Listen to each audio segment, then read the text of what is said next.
Hi, Majesties. Welcome back to the channel. Thank you so much for returning. Trust you and yours are well and you're loving yourself and others like always. Many thanks to all of you for the support you give to the channel. Thank you so much to our channel members, to our anonymous supporters, to all of you, my team subscribers. You are loved, celebrated, and of course appreciated.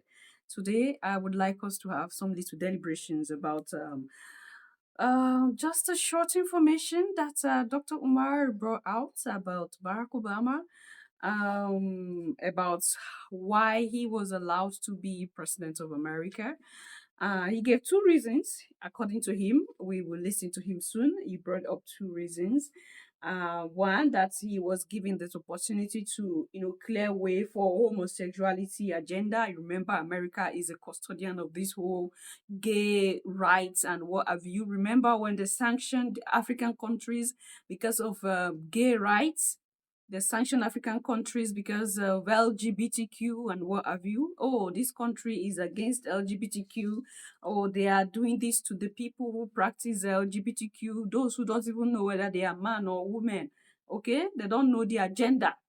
Okay, confused set of people. So that is an agenda that they claim. He claims that one of the reasons why Barack Obama was brought to power so that he can spread that into the black community. And when I talk about black community, mainly the African continent.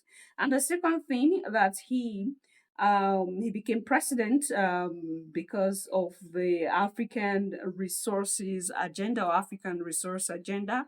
He is one of those, or the backbone of this so-called AFRICOM that is becoming a problem right now to the African people.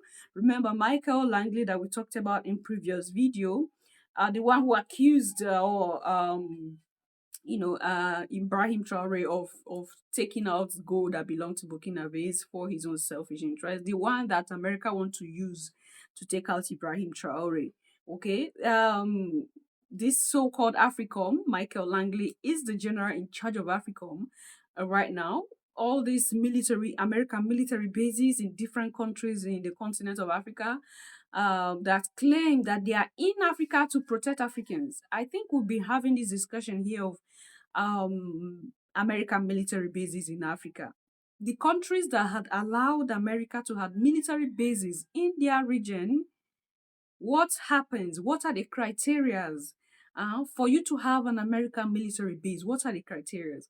And these military bases are there. The rate of terrorism, insurgencies, what have you, is not ending. They claim that they are present to protect the African people, and that's why it's called AFRICOM, the Africa Command.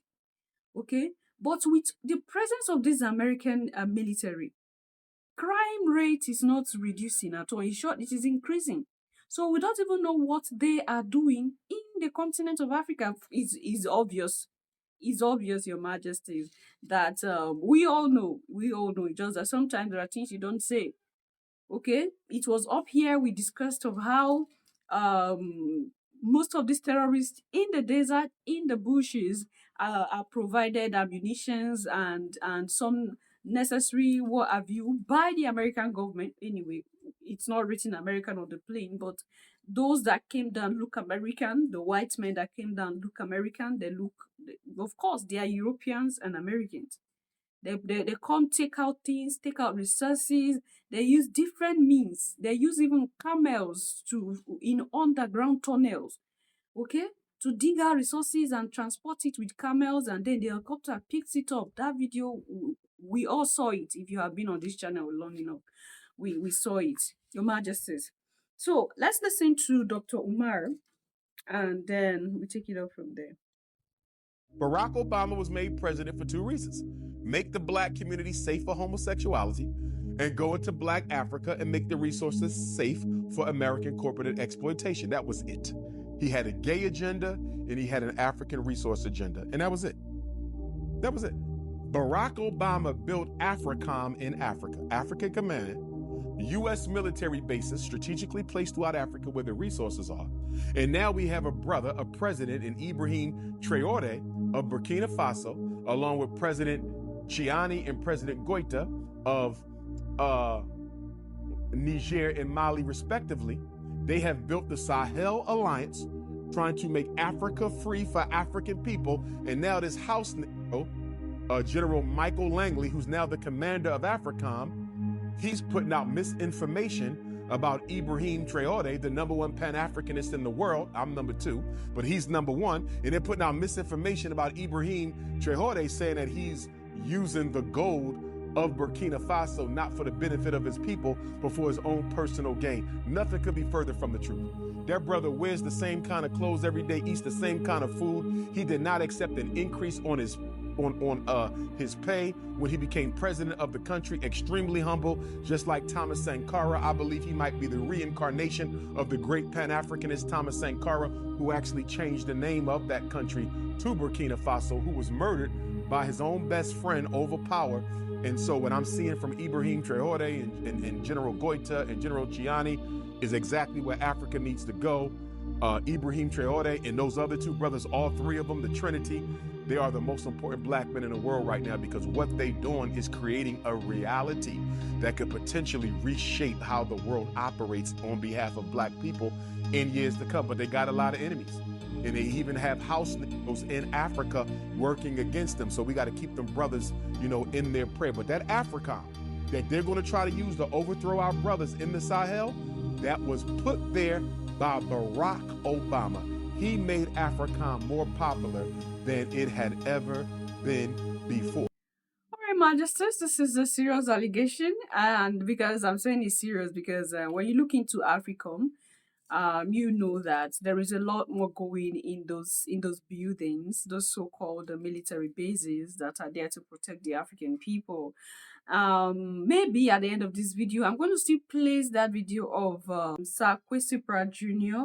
about foreign military bases, American military bases, how they operate and what they do in there. Remember, we talked about how they are not being searched when they are entering any given nation, any given African nation.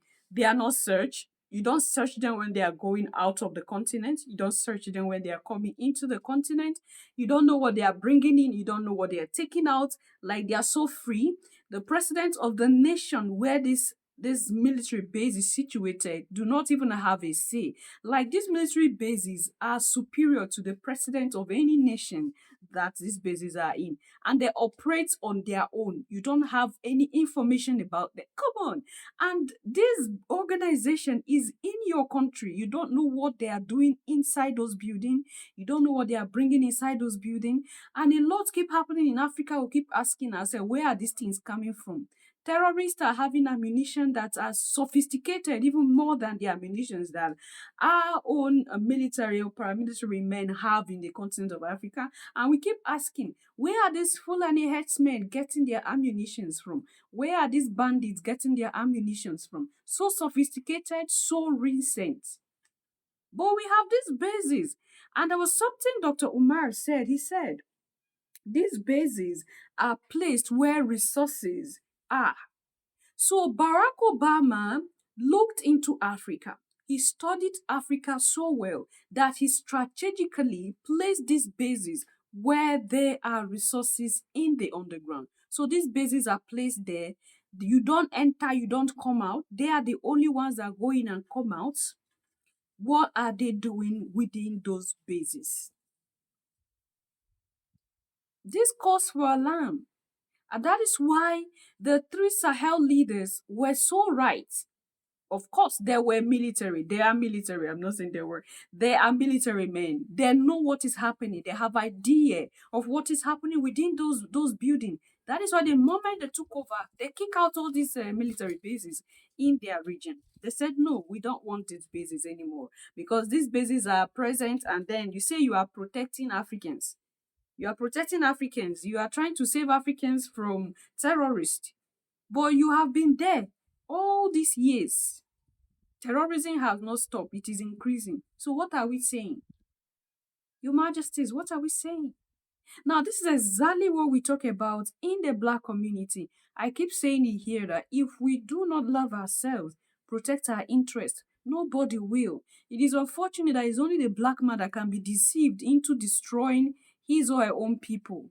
The white man will not do that. No matter the amount you pay a white man to destroy his race, he will prefer to destroy himself than destroy his own people. But when it comes to the black man, he is always ready. There is a way that I don't know. I don't know whether it's they hypnotize us. I don't know what is that thing that I do say to these people that they will agree to sell their race, to destroy their race because of power, fame, and money. It is quite unfortunate, Your Majesties, that it is under Barack Obama that AFRICOM was created. And this AFRICOM was created, nothing good has happened. In the continent of Africa through AFRICOM, nothing good has happened. Only for the Sahel leaders to come kick them out and it becomes a problem and they are looking for a way to kill these young leaders in the Sahel. What is their fault? What is their crime? Because they are coming all in for the liberation of their people. These are the kind of leaders that Africa needs at this time. But America is not happy that Africa have leaders like these three young men in the Sahel. America is not happy. France is not happy. They want those old puppets that have been, sitting down there and the ones they have control over. Whatever they tell them, they agree, they go do it. It is unfortunate that the whole of the Europe and America see Africa as their property. And that is why when they were kicked out, they felt embarrassed. They were not happy that they were asked to leave. They were not happy that they were asked to leave. Your Majesties.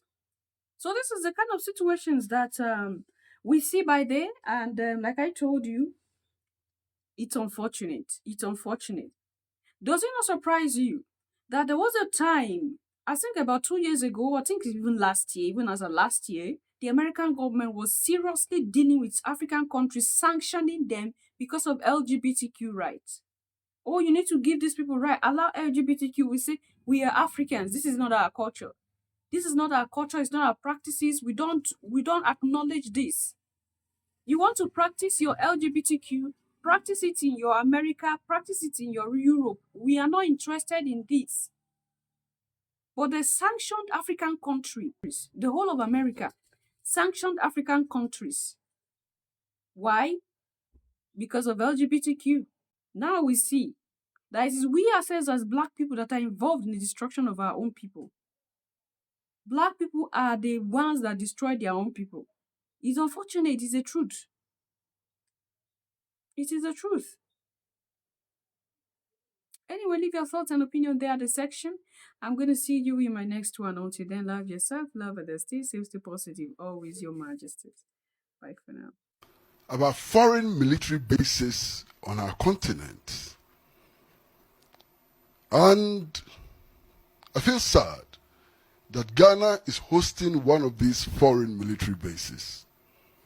Now, if you read the terms under which these military bases are established on our continent, you feel sad. You feel hopeless. In Ghana, we have allowed the United States of America to establish its military base on our soil. Under the agreement which allows the U.S. to establish this military base, our head of state is stopped from entering that territory. The U.S. military base is not accessible even to the head of state.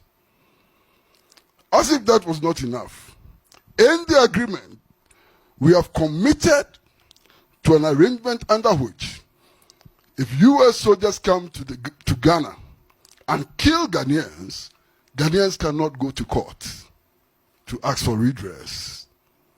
We have committed ourselves to an arrangement under which property destroyed by U.S. soldiers in Ghana, if your property is destroyed by U.S. soldiers in Ghana, you cannot go to court. We have given our frequencies for the use of the U.S. military for free.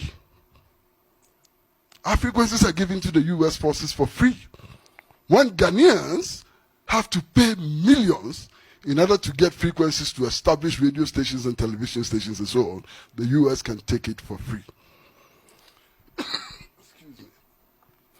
Under the agreement, U.S. soldiers entering Ghana are not subject to inspection. They are not subject to search. You can't search them. You can't look through their bags. You can't examine what is on their body. And when they leave, they are also not subject to customs inspection. They cannot be searched. U.S. soldiers do not need passports to enter Ghana. They don't need passports to enter Ghana. All they need is their ID cards. Under these circumstances, we have given U.S. soldiers privileges way and above diplomats. Because even the American ambassador needs a passport to enter Ghana. A U.S. soldier does not need a passport to enter Ghana. In any case, what are these soldiers doing on our continent? What are they doing on our continent? Our leaders must ask themselves some interesting questions. Of course, they say that there's a global village, whatever that means, but they say that there's a global village. If this is a global village as they define, then everybody has interest everywhere. Now, if we decided to station a battalion of the U.S. of the Ghanaian army in Washington, what would happen? Now, if the U.S. would not allow us to station a battalion in Washington, why do we then allow them to station a battalion on our soil? Ab initio, this arrangement means that we have accepted that we are inferior. And that is one of the reasons why we need to wake up and dismantle these arrangements in order to establish our equality and so on.